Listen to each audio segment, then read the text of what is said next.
Hey,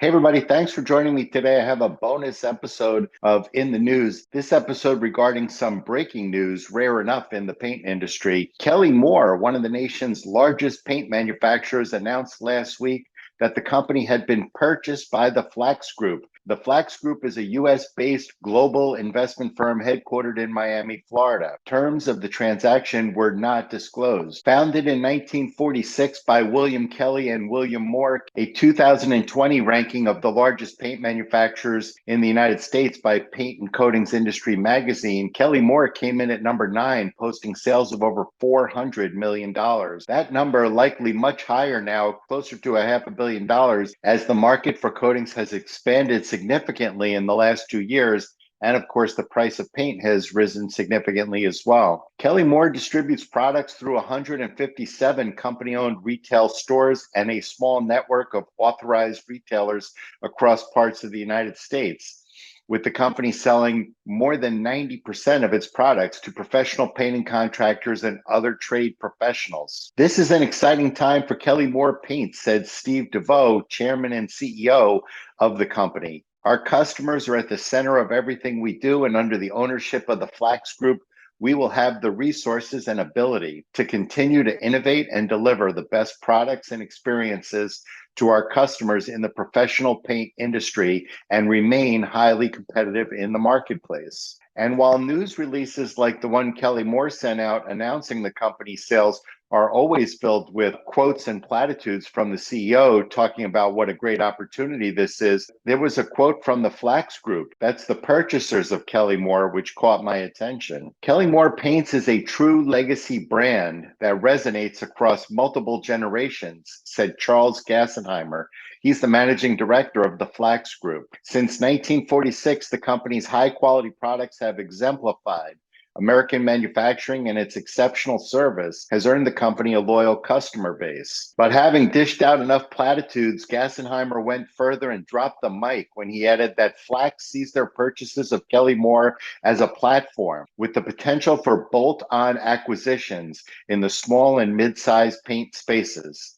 So it sounds to me like this is just the beginning for the Flacks Group in our industry, and perhaps just the beginning for a significant expansion plan by Kelly Moore. Kelly Moore produces all their paints in a state-of-the-art manufacturing facility in Hurst, Texas. And while currently Kelly Moore distributes the vast majority of their paints through their own network of company-owned stores, the paint maker has recently let it be known that they are interested in expanding their footprint in the independent retailer channel.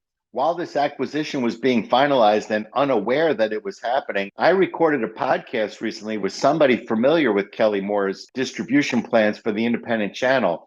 Of course, we were unaware at the time that we recorded the episode that Kelly Moore was planning to make this announcement. That podcast will be out in 2 weeks, maybe a little less. And while I don't want to play spoiler for those planning on enjoying the episode, I will give you this hint. Kelly Moore has plans to significantly increase their distribution in the independent channel in the coming years. Over the previous few decades, the number of paint brands available to independent paint retailers has significantly dwindled, with recent announcements from PPG and Sherwin-Williams regarding their Pratt & Lambert brand limiting dealers' choices even further. I've been sharing for the last few months now in both my blog and here on my podcast that I'm expecting significant changes to distribution in the independent channel. This acquisition of Kelly Moore and the announcement seems like proof to me that these changes are beginning to take form. In the last 3 years, maybe a bit more, the channel has added significantly to its wholesale volume, as consumers and professional painters have both shown a preference for independent retailers versus company-owned stores and big boxes. The size of the channel has grown significantly, adding purchases at wholesale perhaps as much as $1 billion to to what the industry was already buying just a few years ago. It was not going to take long for paint and sundry manufacturers and distributors to recognize